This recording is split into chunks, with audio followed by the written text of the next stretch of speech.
ನಮಸ್ಕಾರ, news 12 PM ಸ್ವಾಗತ. ನಾನು ಪೃಥ್ವಿರಾಜ್ ಹಾರನಹಳ್ಳಿ. ಸಿಟಿ ರವಿ ಅವರಿಗೆ ಬಿಜೆಪಿ ರಾಜ್ಯಾಧ್ಯಕ್ಷ ಪಟ್ಟ ಫಿಕ್ಸ್ ಆಗುತ್ತಾ ಅನ್ನುವಂತ ಒಂದು ಪ್ರಶ್ನೆ ಇದೆ. ಯಾಕಂದ್ರೆ ರಾಷ್ಟ್ರೀಯ ಪ್ರಧಾನ ಕಾರ್ಯದರ್ಶಿ ಹುದ್ದೆಯಿಂದ ಕೋಕನ್ನ ಕೊಡಲಾಗಿರುವಂತದ್ದು. ರಾಷ್ಟ್ರೀಯ ಬಿಜೆಪಿಯಲ್ಲಿ ಸಾಕಷ್ಟು ಬದಲಾವಣೆಗಳನ್ನ ಮಾಡಲಾಗಿದೆ. ಈ ಸಂದರ್ಭದಲ್ಲಿ ರಾಜ್ಯದಿಂದ ರಾಷ್ಟ್ರೀಯ ಪ್ರಧಾನ ಕಾರ್ಯದರ್ಶಿ ಆಗಿದ್ದಂತ ಏಕೈಕ ವ್ಯಕ್ತಿ ಅದು ಸಿಟಿ ರವಿ ಅವರಿಗೆ ಕೋಕ್ ಕೊಡಲಾಗಿದೆ. ಆ ಹುದ್ದೆಯಿಂದ ಬಿಡುಗಡೆಗೊಳಿಸಲಾಗಿದೆ.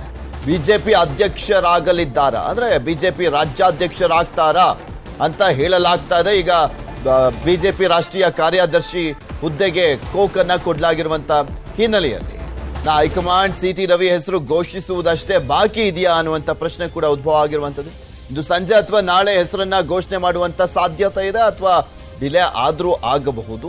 ಬಿಕಾಸ್ ರಾಜ್ಯಾಧ್ಯಕ್ಷ ಸ್ಥಾನಕ್ಕೆ ಘೋಷಣೆ ಮಾಡುವಂತ ಒಂದು ತರಾತುರಿ ಅಥವಾ ಆತುರ ಏನ್ ಕಾಣಿಸ್ತಾ ಇಲ್ಲ. ಬಟ್ ವಿರೋಧ ಪಕ್ಷ ನಾಯಕ ಬೇಕಾಗಿತ್ತು, ಅದಕ್ಕೆ ಇನ್ನೂ ಕೂಡ ಆಯ್ಕೆ ಮಾಡ್ಲಿಕ್ಕೆ ಆಗಿಲ್ಲ ಬಿಜೆಪಿ ಹೈಕಮಾಂಡ್ಗೆ. ತಮಿಳುನಾಡಲ್ಲಿದ್ದಾರೆ ಸಿಟಿ ರವಿ ಅವರು, ಸಂಜೆ ರಾಜ್ಯಕ್ಕೆ ವಾಪಸ್ ಬರಲಿದ್ದಾರೆ. ಸೊ ಕಾದ್ ನೋಡ್ಬೇಕು. ಸಿಟಿ ರವಿ ಅವರ ಹೆಸರು ಪ್ರಬಲವಾಗಿ ಕೇಳಿ ಬರ್ತಾ ಇತ್ತು ರಾಜ್ಯಾಧ್ಯಕ್ಷ ಸ್ಥಾನಕ್ಕೋಸ್ಕರ. ಸೊ ಅವರ ಹೆಸರನ್ನ ಫೈನಲ್ ಮಾಡ್ಲಾಗುತ್ತಾ? ಬಿಕಾಸ್ ನಿಮ್ಗೊಂದು ಫೋಟೋ ತೋರಿಸ್ತಾ ಇದ್ದೀವಿ, ಆ ವಿಂಡೋದಲ್ಲಿ ಗಮನಿಸಬಹುದು ನೀವು. ಯಡಿಯೂರಪ್ಪನವರನ್ನ ಮೊನ್ನೆ ಅಷ್ಟೇ ಸಿಟಿ ರವಿ ಅವರು ಹೋಗ್ಬಿಟ್ಟು ಆಶೀರ್ವಾದವನ್ನ ಪಡ್ಕೊಂಡಿದ್ರು. ಅವತ್ತು ಅವರ ಹುಟ್ಟು ಹಬ್ಬ ಕೂಡ ಇತ್ತು. ಅವತ್ತೋಗಿ ಆಶೀರ್ವಾದವನ್ನ ಪಡ್ಕೊಂಡಂತ ಸಂದರ್ಭದಲ್ಲೂ ಈ ಚರ್ಚೆಗಳು ಮುನ್ನೆಲೆಗೆ ಬಂದಿತ್ತು. ಬಿಕಾಸ್ ಗೊತ್ತಿದೆ ನಿಮಗೂ ಕೂಡ ಸಿಟಿ ರವಿ ಅವರು ಯಡಿಯೂರಪ್ಪನವರ ನಡುವಿನ ಸಂಬಂಧ ಯಾವ ರೀತಿಯಾಗಿದೆ ಅಂತ.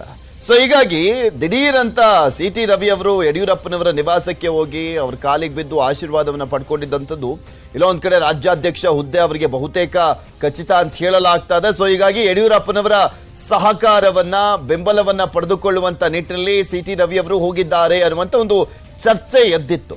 ಆ ಬೆಳವಣಿಗೆಗಳ ನಡುವೆ ಈಗ ಪುಷ್ಟಿ ನೀಡುವಂತೆ ರಾಷ್ಟ್ರೀಯ ಪ್ರಧಾನ ಕಾರ್ಯದರ್ಶಿ ಹುದ್ದೆಯಿಂದ ಕೋಕ್ ಕೊಡಲಾಗಿದೆ. ಇದು ಡಿಮೋಷನ್ ಅಥವಾ ರಾಜ್ಯಾಧ್ಯಕ್ಷರಾಗಿ ಪ್ರಮೋಷನ್ ಆಗುತ್ತಾ? ಕಾದು ನೋಡಬೇಕಾಗಿದೆ. ಇದ್ರ ಬಗ್ಗೆ ಇನ್ನಷ್ಟು ಮಾಹಿತಿಯನ್ನು ಕೊಡ್ತಾ ಹೋಗ್ತಾರೆ ನಮ್ಮ ಪೊಲಿಟಿಕಲ್ ಬ್ಯೂರೋ ಮುಖ್ಯಸ್ಥರಾಗಿರುವಂತ ಚಿದಾನಂದ್ ಪಟೇಲ್ ನಮ್ಮ ಜೊತೆ ನೇರ ಸಂಪರ್ಕದಲ್ಲಿ ಜಾಯಿನ್ ಆಗ್ತಾ ಇದ್ದಾರೆ. ಚಿದಾನಂದ್ ಪಟೇಲ್, ಸಿಟಿ ರವಿ ಅವರು ಪ್ರಬಲವಾಗಿ ಹೆಸರು ಕೇಳಿ ಬರ್ತಾ ಇತ್ತು ರಾಜ್ಯಾಧ್ಯಕ್ಷ ಸ್ಥಾನಕ್ಕೆ. ಈ ಸಂದರ್ಭದಲ್ಲಿ ರಾಷ್ಟ್ರೀಯ ಪ್ರಧಾನ ಕಾರ್ಯದರ್ಶಿ ಹುದ್ದೆಗೆ ಅವರನ್ನ ಆ ಒಂದು ಹುದ್ದೆಯಿಂದ ಬಿಡುಗಡೆಗೊಳಿಸಿರುವಂತದ್ದು ಎಲ್ಲೊಂದ್ ಕಡೆ ಪುಷ್ಟಿಯನ್ನ ನೀಡಿದಂತ ಆಗ್ತಾ ಇದೆ. ಈ ಸುತ್ತ ಬೆಳವಣಿಗೆಗಳನ್ನ ಗಮನಿಸ್ತಾ ಇದ್ರೆ ಏನ್ ಆಗ್ತಾ ಇದೆ, ಏನ್ ಆಗಬಹುದು ಅಂತ ಅನ್ಸುತ್ತೆ?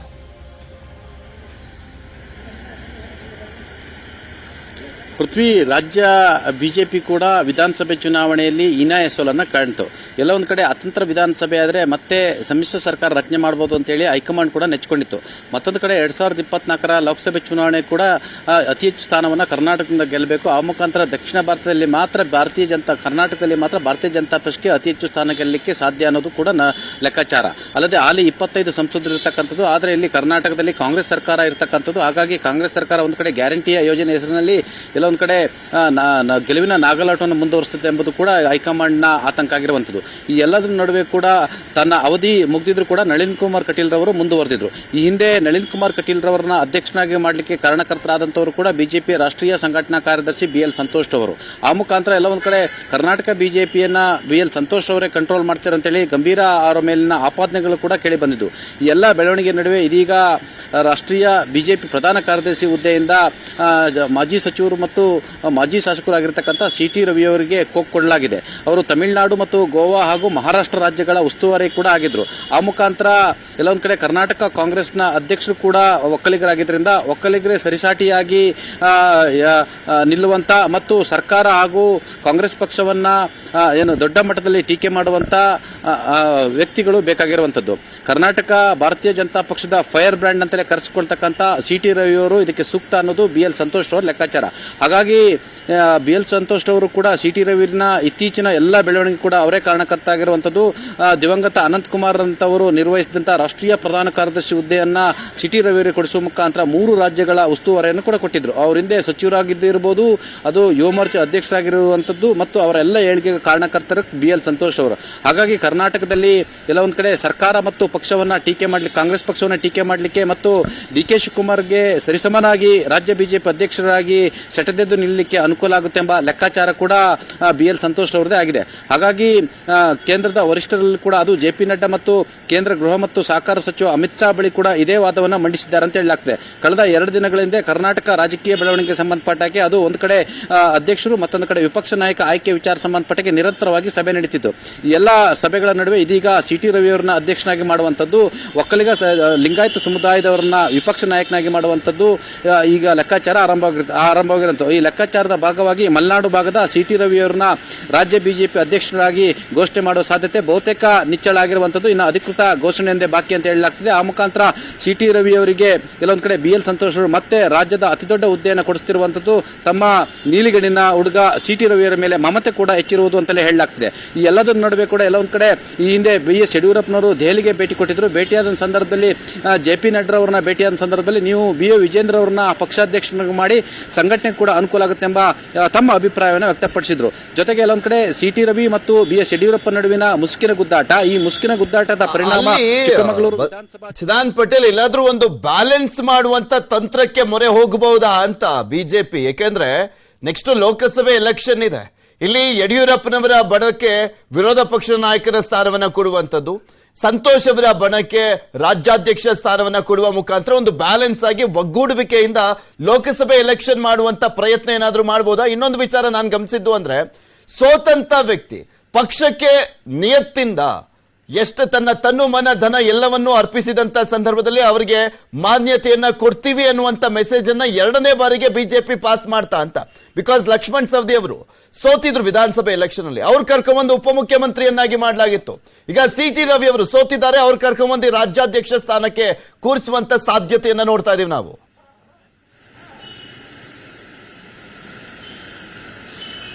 ಪೃಥ್ವಿ CT ರವಿ ಅಥವಾ ಯಾರೇ ಅಧ್ಯಕ್ಷ ಆಗ್ಬೋದು, ಆದರೆ ಯಡಿಯೂರಪ್ಪನವರು ಸಕ್ರಿಯ ರಾಜಕಾರಣದಲ್ಲಿ ಇರುವವರೆಗೂ ಕೂಡ ರಾಜ್ಯ ಬಿಜೆಪಿಯ ಪ್ರಶ್ನಾತೀತ ನಾಯಕರು ಕೂಡ ಹೌದು. ಯಡಿಯೂರಪ್ಪನವ್ರನ್ನ ಮುಖ ನೋಡಿ ಇವತ್ತು ಕೂಡ ಲಿಂಗಾಯತ ಮತಗಳು ಭಾರತೀಯ ಜನತಾ ಪಕ್ಷಕ್ಕೆ ಮತ ಹಾಕುವಂಥದ್ದು. ಆದರೆ ಎಲ್ಲೊಂದು ಕಡೆ CT ರವಿ ಅವರು ಯಡಿಯೂರಪ್ಪ ವಿರುದ್ಧ ಆಪಾದನೆಯನ್ನು ಕೂಡ ಮಾಡಿರುವಂಥದ್ದು. ಯಾಕಂತಂದ್ರೆ ಕಳೆದ ವಿಧಾನಸಭೆ ಚುನಾವಣೆಯಲ್ಲಿ ಎಲ್ಲ ಒಂದು ಕಡೆ ತನ್ನ ಸೋಲಿಗೆ ಯಡಿಯೂರಪ್ಪನವರು ಕಾರಣ. ಯಾಕಂದ್ರೆ ಚುನಾವಣಾ ಪ್ರಚಾರಕ್ಕೂ ಕೂಡ ಬರಲಿಲ್ಲ. SD ತಮ್ಮಯ್ಯ ನನ್ನ ವಿರುದ್ಧ ಕಾಂಗ್ರೆಸ್ನಿಂದ ಅಭ್ಯರ್ಥಿಯಾಗಿ ನಿಂತಿದ್ದಂಥವರು ಕೂಡ ಯಡಿಯೂರಪ್ಪನವರ ಆಪ್ತರು ಕೂಡ ಆಗಿದ್ರು. ಜೊತೆಗೆ ಚುನಾವಣೆಯಲ್ಲಿ ಎಲ್ಲ ಒಂದು ಕಡೆ ನನ್ನ ವಿರುದ್ಧ ಕೆಲಸ ಮಾಡಿದ್ರು ಅಂತ ಹೇಳಿ ಗಂಭೀರ ಆರೋಪವನ್ನು ಕೂಡ ಮಾಡಿದ್ರು. ಈ ಆರೋಪದ ನಡುವೆ ಕೂಡ CT ರವಿ ಅವರು ಇತ್ತೀಚೆಗೆ ಮಾಜಿ ಮುಖ್ಯಮಂತ್ರಿ BS ಯಡಿಯೂರಪ್ಪನವರ ಡಾಲರ್ಸ್ ಕಾಲೋನಿ ನಿವಾಸಕ್ಕೆ ತೆರಳಿ ಅವರ ಕಾಲಿಗೆ ಬಿದ್ದು ಆಶೀರ್ವಾದನ ಪಡೆದ್ರು. ಆ ಮುಖಾಂತರ ಹೈಕಮಾಂಡ್ ಸೂಚನೆ ಮೇರೆಗೆ ಯಡಿಯೂರಪ್ಪನವರನ್ನ ಮನವೊಲಿಕೆಯ ಭಾಗವಾಗಿ CT ರವಿ ಅವರು ಅವರನ್ನ ಭೇಟಿಯಾಗಿ ಆಶೀರ್ವಾದವನ್ನು ಪಡೆದಿರುವಂತದ್ದು. ಇದರ ಬೆನ್ನಲ್ಲೇ ಯಡಿಯೂರಪ್ಪನವರ ಪುತ್ರ ಹಾಗೂ ಶಿಕಾರಿಪುರದ MLA ಆಗಿರ್ತಕ್ಕಂಥ BO ವಿಜೇಂದ್ರ ಅವರನ್ನ ಸ್ವತಃ JP ನಡ್ಡಾ ಮತ್ತು ಅಮಿತ್ ಶಾ ಅವರು ದೆಹಲಿಗೆ ಕರೆಸಿಕೊಂಡು ಮುಂದಿನ ದಿನಗಳಲ್ಲಿ ಪಕ್ಷದ ಎಲ್ಲ ಸಂಘಟನೆ ವಿಚಾರ ಇರಬಹುದು ಮತ್ತು ಪಕ್ಷದ ಎಲ್ಲ ಆಯಾಮಗಳಲ್ಲೂ ಕೂಡ ತಮ್ಮ ಬೆಂಬಲ ಇರಬೇಕು, ತಾವು ಜೊತೆಯಾಗಿ ನಿಲ್ಬೇಕಂತ ಹೇಳಿ ಸೂಚನೆಯನ್ನು ಕೊಟ್ಟಿರುವಂತದ್ದು. ಹಾಗಾಗಿ ಇದರ ಮುನ್ಸೂಚನೆ ಯಾರೇ ಆದ್ರೂ ಕೂಡ, ಅದು CT ರವಿ ಆಗ್ಬೋದು ಅಥವಾ ಯಡಿಯೂರಪ್ಪನವರ ವಿರೋಧಿಗಳಾದ್ರೂ ಕೂಡ ತಾವು ಕೂಡ ಬೆಂಬಲ ಕೊಡಬೇಕು, ನಿಮ್ಮ ತಂದೆಯವರು ಕೂಡ ಬೆಂಬಲ ಕೊಡಬೇಕನ್ನುವ ಒಂದು ಸದುದ್ದೇಶದಿಂದ BO ವಿಜೇಂದ್ರ ಅವರನ್ನ ದೆಹಲಿಗೆ ಕರೆಸಿಕೊಂಡ್ರು ಅಂತಲೇ ಹೇಳಲಾಗ್ತಿದೆ. ಅಲ್ಲದೆ ಎಲ್ಲೊಂದು ಕಡೆ ಈ ವಿಚಾರದಲ್ಲಿ ನಾವು ಗಮನಿಸ್ತಾ ಇದ್ರೆ ಇದು ಯಡಿಯೂರಪ್ಪನವರಿಗೆ ಅತಿ ದೊಡ್ಡ ಹಿನ್ನಡೆ ಅಂತ ಹೇಳಲಾಗ್ತಿದೆ. ಯಾಕಂತಂದ್ರೆ ಯಡಿಯೂರಪ್ಪನವರ ಆಪ್ತ ಬಳಗದವರು ಯಾರು ಕೂಡ ಕಳೆದ 2 ಅಧ್ಯಕ್ಷರಾಗಲಿಕ್ಕೆ ಅವಕಾಶ ಸಿಕ್ಕಿಲ್ಲ. ಯಾಕಂತ ಹೇಳಿದ್ರೆ ಯಡಿಯೂರಪ್ಪರ ನಂತರ ಕಟೀಲ್ ರವರು ಬಂದ್ರು. ಕಟೀಲ್ ರವರು ಕೂಡ ಎಲ್ಲೊಂದು ಕಡೆ BL ಸಂತೋಷ್ ಅವರ ಅಭ್ಯರ್ಥಿಯಾಗಿದ್ರು. ಜೊತೆಗೆ ಇದೀಗ CT ರವಿಯವರು ಕೂಡ ರಾಜ್ಯ ಬಿಜೆಪಿ ಅಧ್ಯಕ್ಷ ಆದ್ರೆ ಅವರು ಕೂಡ BL ಸಂತೋಷ್ ಅವರ ನೀಲಿಗಳ್ಳಿನ ಹುಡುಗ. ಆ ಮುಖಾಂತರ ರಾಜ್ಯ ಬಿಜೆಪಿಯ ಹಿಡಿತ ಅದು BL ಸಂತೋಷ್ ಅವರ ಕೈಯಲ್ಲಿ ಇದೆ ಎಂಬ ಸಂದೇಶ ರವಾನೆ ಆಗುತ್ತೆ. ಆ ಮುಖಾಂತರ ಇದು ಯಡಿಯೂರಪ್ಪನವರ ಪರೋಕ್ಷ ಮುನಿಸಿಗೂ ಕೂಡ ಕಾರಣ ಆದ್ರೂ ಕೂಡ ಆಶ್ಚರ್ಯ ಪಡಬೇಕಾಗಿಲ್ಲ. ಪೃಥ್ವಿ ನೋಡೋಣ, ಚಿದಾನ್ ಪಟೇಲ್ ಇನ್ನೂ ಆಯ್ಕೆ ಆಗಿಲ್ಲ, ಕೊನೆ ಕ್ಷಣದಲ್ಲೂ ಏನಾದ್ರೂ ಬದಲಾವಣೆ ಆದ್ರೂ ಆಗಬಹುದೇನೋ. ಯಡಿಯೂರಪ್ಪನವ್ರು ಪಟ್ಟಿಡಿದ್ರೆ ಅದನ್ನ ಫುಲ್ಫಿಲ್ ಮಾಡೋವರೆಗೂ ಬಿಡೋದಿಲ್ಲ. ಕಾದ್ ನೋಡೋಣ ಏನಾಗುತ್ತೆ ಅನ್ನುವಂತ ನಿಟ್ಟಿನಲ್ಲಿ. ಧನ್ಯವಾದ ನಿಮ್ಮೆಲ್ಲ ಮಾಹಿತಿಗಾಗಿ. ಬಿಜೆಪಿ ರಾಷ್ಟ್ರೀಯ 38 ಪದಾಧಿಕಾರಿಗಳ ಲಿಸ್ಟ್ ಈಗ ಆಲ್ರೆಡಿ ಔಟ್ ಆಯ್ತು. ಕರ್ನಾಟಕದಿಂದ ಒಬ್ಬರ ಆಯ್ಕೆಯನ್ನು ಕೂಡ ಮಾಡಿಲ್ಲ. ಕರ್ನಾಟಕದಲ್ಲಿ ಒಳ್ಳೆ ಸ್ಥಾನಗಳನ್ನ ಗೆದ್ದಂತ ಸಂದರ್ಭದಲ್ಲಿ, ಆಡಳಿತ ಮಾಡಬೇಕಾದಂತ ಸಂದರ್ಭದಲ್ಲಿ ಎಲ್ಲವೂ ಬೇಕಾಗಿತ್ತು ಬಿಜೆಪಿ ಪಕ್ಷಕ್ಕೆ. ಈಗ ಸೋತ್ಬಿಟ್ರಲ್ಲ ಹೀನಾಯವಾಗಿ, ಒಬ್ರಿಗೊಂದು ಹುದ್ದೆ ಕೊಡ್ಲಿಕ್ಕೂ ಕೂಡ ಹಿಂದೆ ಮುಂದೆ ನೋಡುವಂತ ಸಂದರ್ಭ ಎದುರಾಗಿದೆ. ಇದು ಬಿಜೆಪಿ ಕತೆ ರಾಜ್ಯದಲ್ಲಿ. ಈಗ 3 ಸಂದೇಶವನ್ನ ರವಾನೆ ಮಾಡ್ತಾ ಹೈಕಮಾಂಡ್ ಅನ್ನುವಂತ ಒಂದು ಪ್ರಶ್ನೆ ಎದ್ದಿದೆ. ಸಂತೋಷ್ಗೆ ಮತ್ತು ಸಂತೋಷ್ ಆಪ್ತರಿಗೆ ಮಣಿಯನ್ನ ಹಾಕಲಾಯ್ತಾ? ಅದು ಹುದ್ದೆ ಕೊಟ್ಟಂತ ಸಂದರ್ಭದಲ್ಲಿ ಗೊತ್ತಾಗುತ್ತೆ. ಇನ್ನು ಅದರ ಬಗ್ಗೆ ಇನ್ನೂ ಕನ್ಫರ್ಮೇಶನ್ ಇಲ್ಲ. ಯಡಿಯೂರಪ್ಪ ಮತ್ತು ಬಣಕ್ಕೆ ಏನಾದರೂ ಹಿನ್ನಡೆ ಆಯ್ತಾ? ಸಿ.ಟಿ. ರವಿ ಅವರಿಗೆ ರಾಜ್ಯಾಧ್ಯಕ್ಷ ಹುದ್ದೆ ಕೊಟ್ಟಂತ ಸಂದರ್ಭದಲ್ಲಿ ಉದ್ಭವಿಸುವಂತ ಪ್ರಶ್ನೆ ಇದು. ಬಣ ಕಿತ್ತಾಟಕ್ಕೆ ಮನ್ನಣೆ ನೀಡದೇ ಇರುವಂತದ್ದು ಅನ್ನುವಂತ ಒಂದು ಪಾಠ ಅಂದ್ರೆ ಒಂದು ಮೆಸೇಜ್ ಅನ್ನ ಪಾಸ್ ಮಾಡುವಂತ ಪ್ರಯತ್ನವನ್ನ ಮಾಡಿದೆಯಾ ಹೈಕಮಾಂಡ್ ಗೊತ್ತಿಲ್ಲ. ಆದ್ರೆ ಈ 3 ಪ್ರಶ್ನೆಗಳು ಸಹಜವಾಗಿ ಕಾಡ್ತಾ ಇರುವಂತದ್ದು. ಬಟ್ ಬಿಜೆಪಿ ಇದುವರೆಗೂ ರಾಜ್ಯ ರಾಜಕಾರಣದಲ್ಲಿ ಯಾವತ್ತೂ ಕೂಡ ಇಷ್ಟು ದೊಡ್ಡ ಮಟ್ಟದಲ್ಲಿ ಮುಜುಗರವನ್ನ ಯಾವ ಪಕ್ಷವನ್ನು ಅನುಭವಿಸಿರಲಿಲ್ಲ. ಆ ಒಂದು ಮುಜುಗರವನ್ನ ಬಿಜೆಪಿ ಪಕ್ಷದವರು ರಾಜ್ಯ ಬಿಜೆಪಿ ನಾಯಕರಿಗೆ ಮುಜುಗರವನ್ನ ತಂದಿಡ್ತಾ ಇರುವಂತದ್ದು ವಿರೋಧ ಪಕ್ಷದ ನಾಯಕರನ್ನ ಆಯ್ಕೆ ಮಾಡದೇ ಇರುವಂತ ವಿಚಾರಕ್ಕೆ ಸಂಬಂಧಪಟ್ಟಂತೆ. ಇಲ್ಲಿ ಪ್ರಮುಖವಾಗಿ ಒಬ್ಬರು ರಾಷ್ಟ್ರೀಯ ಪ್ರಧಾನ ಕಾರ್ಯದರ್ಶಿ ಇಲ್ಲ. ಇವಾಗ ಈ ಹಿಂದೆ ಸಿ.ಟಿ. ರವಿ ಅವರಿದ್ರು, ಬಿ.ಎಲ್. ಸಂತೋಷ್ ಅವರಿದ್ದಾರೆ ಸಂಘಟನಾ ಕಾರ್ಯದರ್ಶಿ, ಅದು ಬೇರೆ, ಅದು ಪ್ರಮುಖ ಹುದ್ದೆ, ಟಾಪ್ 3 ನಲ್ಲಿ ಬರುವಂತ ಹುದ್ದೆ ಬಿಜೆಪಿಯಲ್ಲಿ. ಆದ್ರೆ ಬಿಜೆಪಿ ರಾಷ್ಟ್ರೀಯ ಪ್ರಧಾನ ಕಾರ್ಯದರ್ಶಿ ಹುದ್ದೆಗೆ ಒಬ್ಬರನ್ನು ಕೂಡ ಆಯ್ಕೆ ಮಾಡಿಲ್ಲ. Okay, CT. ರವಿ ಅವರಿಗೆ ಬಿಡುಗಡೆ ಗೊಡ್ಲಾಯಿಸಾಯ್ತು, ಆದ್ರೆ ಇನ್ನೊಬ್ರು ಯಾರು ಇಲ್ವಾ? ಆ ರೀತಿಯಾಗಿ ಕ್ವಾಲಿಟಿ ಇರುವಂತ ನಾಯಕರೇ ಇಲ್ವಾ ಅನ್ನುವಂತ ಪ್ರಶ್ನೆ ಉದ್ಭವಿಸ್ತಾ ಇದೆ. ಇದ್ರ ಬಗ್ಗೆ ಇನ್ನಷ್ಟು ಮಾಹಿತಿಯನ್ನ ಕೊಡ್ತಾ ಹೋಗ್ತಾರೆ ನಮ್ಮ ಪ್ರತಿನಿಧಿ ಕೃಷ್ಣ. ನಮ್ಮ ಜೊತೆ ನೇರ ಸಂಪರ್ಕದಲ್ಲಿ ಜಾಯ್ನ್ ಆಗ್ತಿದ್ದಾರೆ. ಕೃಷ್ಣ, ಒಂದ್ ಕಡೆ 3 ಮೆಸೇಜ್ ಅನ್ನ ಏನಾದ್ರೂ ಪಾಸ್ ಮಾಡಿದ್ರ ಅನ್ನುವಂತ ಪ್ರಶ್ನೆ ಇದ್ರೆ, ಇನ್ನೂ ಒಂದ್ ಕಡೆ ಇರುವಂತ ಪ್ರಶ್ನೆ ಬಿಜೆಪಿ ಹೈಕಮಾಂಡ್ಗೆ ಅಧಿಕಾರದಲ್ಲಿ ಇದ್ದಂತ ಸಂದರ್ಭ, ಗೆಲ್ಲುವಂತ ಸಂದರ್ಭದಲ್ಲಿ ಎಲ್ಲದೂ ಓಕೆ, ಸೋತಂತ ಸಂದರ್ಭದಲ್ಲಿ ಬೇಡವಾದಂತ ಕೂಸಾಯ್ತಾ ಕರ್ನಾಟಕ ಅನ್ನುವಂತ ಪ್ರಶ್ನೆ ಕೂಡ ಬರುತ್ತೆ. ನೋಡ್ತಾ ಹೋಗೋದಾದ್ರೆ ಇವತ್ತಿನ ಪಟ್ಟಿಯನ್ನ ಗಮನಿಸಿ. ಖಂಡಿತವಾಗ್ಲೂ ಪೃಥ್ವಿರಾಜ್, ಈ ರೀತಿಯಾದಂತಹ ಪ್ರಶ್ನೆ ಸಹಜವಾಗಿ ಮೂಡುವಂತದ್ದು ಸತ್ಯ. ಯಾಕಂದ್ರೆ ಈಗಾಗಲೇ ಕರ್ನಾಟಕದಲ್ಲಿ ವಿಚಾರದ ಬಂದ ಸಂದರ್ಭದಲ್ಲೇ ಕಳೆದ ವಿಧಾನಸಭಾ ಚುನಾವಣೆಯಲ್ಲಿ ಬಿಜೆಪಿ ಹೀನಾಯ ಸೋಲನ್ನ ಕಂಡಿದೆ. ಇಲ್ಲೊಂದ್ ಕಡೆ ಈಗಿರ್ತಕ್ಕಂಥ ನಾಯಕರ ಮೇಲೆ ಹೈಕಮಾಂಡ್ ನಾಯಕರಿಗೆ ವಿಶ್ವಾಸ ಇಲ್ಲ ಅನ್ಸುತ್ತೆ. ಹಾಗಾಗಿನೇ ಇವತ್ತೇನು ಪದಾಧಿಕಾರಿಗಳ ಪಟ್ಟಿ ಪ್ರಕಟ ಆಗಿದೆ, ಆ ಒಂದು ಪದಾಧಿಕಾರಿಗಳ ಪಟ್ಟಿಯಲ್ಲಿ ರಾಜ್ಯದ ನಾಯಕರಿಗೆ ಅವಕಾಶ ಮಾಡಿಕೊಡುವಂತ ನಿಟ್ಟಿನಲ್ಲಿ ಹೈಕಮಾಂಡ್ ನಾಯಕರು ಮುಂದಾಗಿಲ್ಲ. ಬಿ.ಎಲ್. ಸಂತೋಷ್ ಅವರು ಕರ್ನಾಟಕ ರಾಜ್ಯದವರೇ ಆಗಿದ್ದಾರೆ, ಆದ್ರೆ ಅವ್ರದೇ ಆದಂತ ಬೇರೆ, ಅಂದ್ರೆ ರಾಷ್ಟ್ರೀಯ ಮಟ್ಟದಲ್ಲಿ ಮೋದಿ ಮತ್ತೆ ಅಮಿತ್ ಶಾ ಜೊತೆಗೆ ಉತ್ತಮವಾದಂತಹ ಒಡನಾಟವನ್ನ ಇಟ್ಕೊಂಡಿರುವಂತ ನಾಯಕ. ಆದ್ರೆ ರಾಷ್ಟ್ರೀಯ ಪ್ರಧಾನ ಕಾರ್ಯದರ್ಶಿ ಬಂದಂತ ಸಂದರ್ಭದಲ್ಲಿ ಈಗಾಗಲೇ ಸಿ.ಟಿ. ರವಿ ಅವರು ಕೂಡ ಇತ್ತು. ಈಗ ಅವರಿಗೆ ಸಿ.ಟಿ. ರವಿಗೆ ಎಲ್ಲ ಒಂದ್ ಕಡೆ ಕೋಕನ್ನ ಕೊಟ್ಟಿದ್ದಾರೆ. ಅವರ ಬದಲಾಗಿ ಬೇರೊಬ್ಬ ನಾಯಕರಿಗೆ, ಅಂದ್ರೆ ಬೇರೆ ಬೇರೆ ನಾಯಕರು ಕೂಡ ಪ್ರಮುಖವಾದಂತಹ ನಾಯಕರು ಕೂಡ ಇದ್ದಾರೆ, ಅವರಿಗೆ ಅವಕಾಶವನ್ನು ಮಾಡಿಕೊಡುವಂತ ನಿಟ್ಟಿನಲ್ಲಿ ಕೂಡ ಮುಂದಾಗಬಹುದಾಗಿತ್ತು. ಆದ್ರೆ ಕಳೆದ ಚುನಾವಣೆಯಲ್ಲಿ ಏನು ಚುನಾವಣೆಯಲ್ಲಿ ಸೋತಿದ್ದಾರೆ, ಆ ಒಂದು ಪಾಠ ಒಂದು ಕಾರಣಕ್ಕೋಸ್ಕರವಾಗಿ ಮತ್ತೆ ಬಣ, ಅಂದ್ರೆ ರಾಜ್ಯ ಬಿಜೆಪಿಯಲ್ಲೂ ಕೂಡ ಒಂದಷ್ಟು ಬಣಗಳು ಕೂಡ ಇತ್ತು. ಆ ಒಂದು ಬಣ ರಾಜಕೀಯದಿಂದಾಗಿ ಸಹಜವಾಗಿಯೇ ಬಿಜೆಪಿ ಅತ್ಯಂತ ಹೀನಾಯ ಸೋಲನ್ನು ಕಾಣಿತು ಅನ್ನೋದ್ರ ಬಗ್ಗೆ ಕೂಡ ಈಗ ಹೈಕಮಾಂಡ್ ಮಟ್ಟದಲ್ಲಿ ಚರ್ಚೆ ಆಗಿರುವಂತದ್ದು. ಆ ಕಾರಣಕ್ಕೋಸ್ಕರವಾಗಿಯೇ ಈಗ ಏನು ಪದಾಧಿಕಾರಿಗಳ ಪಟ್ಟಿಯಲ್ಲಿ ಈಗ ಅವಕಾಶವನ್ನು ಮಾಡಿಕೊಂಡಿರುವಂತದ್ದು ಒಂದು ಅಂಶ. ಆದ್ರೆ ಇನ್ನೊಂದು ಮತ್ತೊಂದು ಕಡೆ ಈಗಾಗಲೇ ಬಿ.ಎಲ್. ಸಂತೋಷ್ ಅವರನ್ನು ಕೂಡ ಇಲ್ಲೊಂದು ಕಡೆ ಬಿಜೆಪಿಯ ರಾಷ್ಟ್ರೀಯ ಸಂಘಟನಾ ಪ್ರಧಾನ ಕಾರ್ಯದರ್ಶಿಯಿಂದ ಅವ್ರನ್ನ ಕೈ ಬಿಡ್ತಾರೆ ಅನ್ನೋದ್ರ ಬಗ್ಗೆ ಕೂಡ ಸಾಕಷ್ಟು ಕೇಳಿ ಬರ್ತಾ ಇತ್ತು. ಯಾಕಂದ್ರೆ ಕಳೆದ ವಿಧಾನಸಭಾ ಚುನಾವಣೆಯಲ್ಲಿ ಎಲ್ಲವನ್ನೂ ಕೂಡ ಚುನಾವಣೆಯ ತಂತ್ರಗಾರಿಕೆಯನ್ನ ಮಾಡಿದಂತವರೇ ಬಿ.ಎಲ್. ಸಂತೋಷ್ ಅವರು. ಬಿ.ಎಲ್. ಸಂತೋಷ್ ಅವರು ಹೇಳ್ದಂತವ್ರಿಗೇನೆ ಟಿಕೆಟ್ ಅನ್ನ ಕೊಡಲಾಗಿತ್ತು ಅನ್ನೋದ್ರ ಬಗ್ಗೆ ಕೂಡ ಹೇಳಲಾಗ್ತಾ ಇತ್ತು. ಇದರಿಂದಾನೇ ಒಂದಷ್ಟು ಸೋಲನ್ನ ಕಾಣಿದ್ರು ಅನ್ನೋ ಬಗ್ಗೆ ಕೂಡ ಬಿಜೆಪಿ ವಿರುದ್ಧದಲ್ಲಿ ಕೇಳಿ ಬರ್ತಾ ಇತ್ತು. ಆ ಕಾರಣಕ್ಕೋಸ್ಕರವಾಗಿ ಅವ್ರನ್ನ ಬದಲಾವಣೆ ಮಾಡಬೇಕು, ಅವರಿಗೆ ಕೈ ಬಿಡಬೇಕು ಅನ್ನೋದ್ರ ಬಗ್ಗೆ ಕೂಡ ಮನವಿ ಕೂಡ ಒಂದು ಒತ್ತಡ ಕೂಡ ಇತ್ತು. ಆದ್ರೆ ಎಲ್ಲೋ ಒಂದ್ ಕಡೆ ಆ ಒತ್ತಡಕ್ಕೆ ಹೈಕಮಾಂಡ್ ನಾಯಕರು ಮಣಿಲ್ಲ. ಅಂತಿಮವಾಗಿ ಬಿ.ಎಲ್. ಸಂತೋಷ್ ಅವರನ್ನೇ ಮುಂದುವರಿಸುವಂತ ನಿಟ್ಟಿನಲ್ಲಿ ಕೂಡ ಮುಂದಾಗಿರುವಂತದ್ದು. ಇದು ಪ್ರಮುಖವಾಗಿ ಒಂದಷ್ಟು ಈ ಒಂದು ಪದಾಧಿಕಾರಿಗಳ ಪಟ್ಟಿ ಆಯ್ಕೆ ವಿಚಾರದ ಮುಖಾಂತರವಾಗಿ ಒಂದಷ್ಟು 3 ಮೆಸೇಜ್ಗಳನ್ನು ಕಳಿಸೋದ್ರ ಮುಖಾಂತರವಾಗಿ ಒಂದು ರೀತಿ ರಾಜ್ಯದ ನಾಯಕರ ಮೇಲೆನೆ ವಿಶ್ವಾಸ ಇಲ್ಲ ಅನ್ನೋ ಒಂದು ಸಂದೇಶವನ್ನ ಹೈಕಮಾಂಡ್ ನಾಯಕರು ಇವತ್ತು ಕಳಿಸಿರುವಂತದ್ದು. ಪೃಥ್ವಿರಾಜ್, ಓಕೆ, ಧನ್ಯವಾದ ಕೃಷ್ಣ ನಿಮ್ಮೆಲ್ಲ ಮಾಹಿತಿಗಾಗಿ. ಬಿಜೆಪಿಯಲ್ಲಿ ಜಾತಿ ಲೆಕ್ಕಾಚಾರದಲ್ಲಿ ಸ್ಥಾನಮಾನವನ್ನ ಕೊಡುವಂತ ಸಾಧ್ಯತೆ ಇದೆಯಾ ಅಂತ, ಬಿಕಾಸ್ 2 ಪ್ರಮುಖ ಹುದ್ದೆಗಳು ಈಗ ಖಾಲಿ ಇರುವಂತದ್ದು. ಒಂದು ಕಂಟಿನ್ಯೂ ಮಾಡಿದ್ದಾರೆ, ನಳಿನ್ ಕುಮಾರ್ ಕಟೀಲ್, ಅದಕ್ಕೆ ಇನ್ನೇನು ಆಯ್ಕೆ ಆಗೇ ಆಗತ್ತೆ. ಇನ್ನ ವಿರೋಧ ಪಕ್ಷ ನಾಯಕನ ಸ್ಥಾನ ಅಂತೂ ಖಾಲಿ ಇದೆ.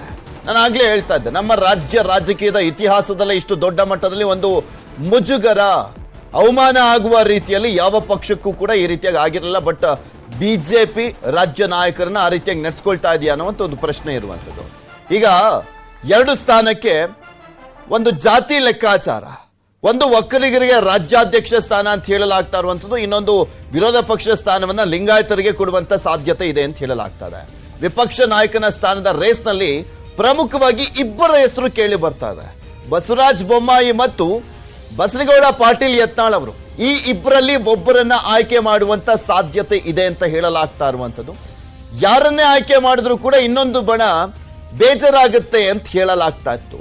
ಸೊ ಹೀಗಾಗಿ ಎಲ್ಲೋ ಒಂದ್ ಕಡೆ ಈಕ್ವೇಶನ್, ಒಂದು ಬಣಕ್ಕೆ ರಾಜ್ಯಾಧ್ಯಕ್ಷ ಸ್ಥಾನ, ಇನ್ನೊಂದು ಬಣಕ್ಕೆ ವಿರೋಧ ಪಕ್ಷ ನಾಯಕನ ಸ್ಥಾನವನ್ನ ಕೊಡುವ ಮುಖಾಂತರ ಎಲ್ಲೂ ಅಸಮಾಧಾನ ಇರದ ರೀತಿಯಲ್ಲಿ ಬ್ಯಾಲೆನ್ಸ್ ಮಾಡುವಂತ ತಂತ್ರ ಬಿಜೆಪಿ ಹೈಕಮಾಂಡ್ ಮಾಡ್ತಾ ಇದೆ ಅಂತ ಹೇಳಲಾಗ್ತದೆ. ಕಾದ್ ನೋಡ್ಬೇಕು.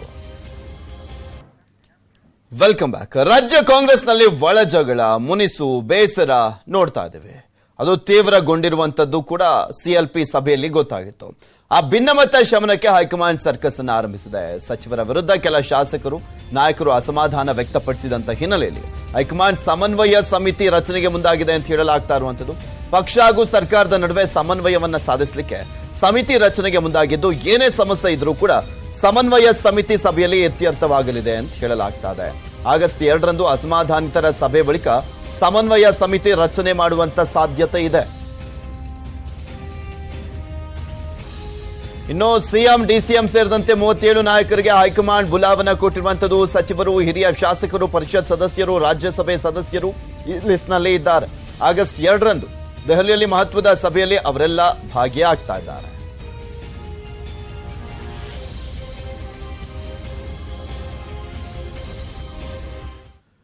ಬೆಂಗಳೂರು ಮೈಸೂರು ಎಕ್ಸ್ಪ್ರೆಸ್ ವೇ ವೀಕ್ಷಣೆ ಮಾಡ್ತಾ ಇದ್ದಾರೆ ಮುಖ್ಯಮಂತ್ರಿಗಳು. ಮಂಡ್ಯ ತಾಲೂಕು ಉಮ್ಮಡಹಳ್ಳಿ ಬಳಿ ಹೆದ್ದಾರಿ ವೀಕ್ಷಣೆ ಮಾಡ್ತಾ ಇದ್ದಾರೆ. ಉಮ್ಮಡಹಳ್ಳಿ ಬಳಿ ANRP ಕ್ಯಾಮೆರಾ ವೀಕ್ಷಣೆ, ವೇಗದ ಮಿತಿ ಸ್ಕ್ರೀನ್ ಮೇಲೆ ಕಾಣಿಸಲಿದೆ. ದಶಪಥ ರಸ್ತೆಯಲ್ಲಿ 2 ಕಡೆ ಕ್ಯಾಮೆರಾ ಇರುವಂತದ್ದು.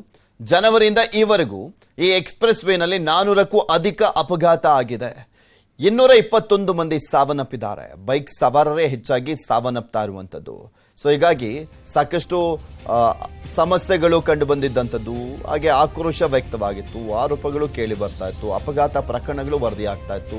ಸೊ ಹೀಗಾಗಿ ಮುಖ್ಯಮಂತ್ರಿಗಳು ಆ ಎಕ್ಸ್ಪ್ರೆಸ್ ವೇನ ವೀಕ್ಷಣೆಗೆ ತೆರಳಿದ್ರು ಇವತ್ತು. ಈ ಸಂದರ್ಭದಲ್ಲಿ ಮಂಡ್ಯ ಉಸ್ತುವಾರಿ ಸಚಿವ ಚಲುವರಾಯಸ್ವಾಮಿ, ಹಾಗೆ ಮಂಡ್ಯದ ಶಾಸಕರು, ಯುವ ನಾಯಕ ರವಿಕುಮಾರ್ ಗಣಿಗ ಅವರು ಇದ್ರು, ಹಾಗೆ ನರೇಂದ್ರ ಸ್ವಾಮಿ ಮಳವಳ್ಳಿಯ ಶಾಸಕ ಇವರು ಕೂಡ ಇದ್ರು, ದರ್ಶನ್ ಪುಟ್ಟಣ್ಣಯ್ಯ ಇದ್ದಾರೆ, ಪಾಂಡವಪುರ ಶಾಸಕರು ಅಂದರೆ ಮೇಲುಕೋಟೆ ಶಾಸಕರು ಅವರು ಹಾಜರಾಗಿರುವಂಥದ್ದು. ಅವರೆಲ್ಲರೂ ಕೂಡ ಮಂಡ್ಯ ಭಾಗದ ಶಾಸಕರು ಸಾಥ್ ಕೊಟ್ಟಿದ್ರು ಮುಖ್ಯಮಂತ್ರಿಗಳಿಗೆ. Welcome back. ದಾವಣಗೆರೆಯ ಸರ್ಕಾರಿ ಹೈಸ್ಕೂಲ್ ಮೈದಾನದಲ್ಲಿ ನ್ಯೂಸ್ 18 ಕನ್ನಡದ ಕರುನಾಡ ಹಬ್ಬ ಕಾರ್ಯಕ್ರಮ ನಡೀತಾ ಇದೆ. ಸನ್ಪ್ಯೂರ್ ರಿಫೈನ್ಡ್ ಸನ್ಫ್ಲವರ್ ಆಯಿಲ್ ಅರ್ಪಿಸುವಂತ ನ್ಯೂಸ್ 18 ಕರುನಾಡ ಹಬ್ಬಕ್ಕೆ ಭರ್ಜರಿ ರೆಸ್ಪಾನ್ಸ್ ಸಿಗ್ತಾ ಇದ್ದು, ಹೆಚ್ಚಿನ ಸಂಖ್ಯೆಯಲ್ಲಿ ಜನರು ಭಾಗವಹಿಸಿದ್ದಾರೆ. 2ನೇ ದಿನವಾದಂತ ಇಂದು ಹಲವು ಕಾರ್ಯಕ್ರಮಗಳನ್ನು ಹಮ್ಮಿಕೊಳ್ಳಲಾಗಿದೆ. ಇದರ ಮೊದಲ ಭಾಗವಾಗಿ ಪುಟ್ಟ ಮಕ್ಕಳಿಗೆ ಬೆಂಕಿ ರಹಿತ ಆಹಾರ ತಯಾರಿ ಬಗ್ಗೆ ಸ್ಪರ್ಧೆ ಏರ್ಪಡಿಸಲಾಗಿದ್ದು, ಸ್ಪರ್ಧೆಯಲ್ಲಿ ಹಲವು ಮಕ್ಕಳು ಭಾಗವಹಿಸಿದ್ರು. ನಮ್ಮ ಮಕ್ಕಳಿಗೆ ಪೋಷಕರು ಸಹ ಸಾಥ್ ಕೊಟ್ಟಿದ್ರು. ಇನ್ನು ಸಂಜೆ ಜೂನಿಯರ್ ವಿಷ್ಣುವರ್ಧನ್ ಅವರಿಂದ ಕಲಾ ಪ್ರದರ್ಶನ ಏರ್ಪಡಿಸಲಾಗಿದೆ. ನ್ಯೂಸ್ 18 ಕಾರ್ಯಕ್ರಮಕ್ಕೆ ನೀವು ಬನ್ನಿ, ಎಂಜಾಯ್ ಮಾಡಿ.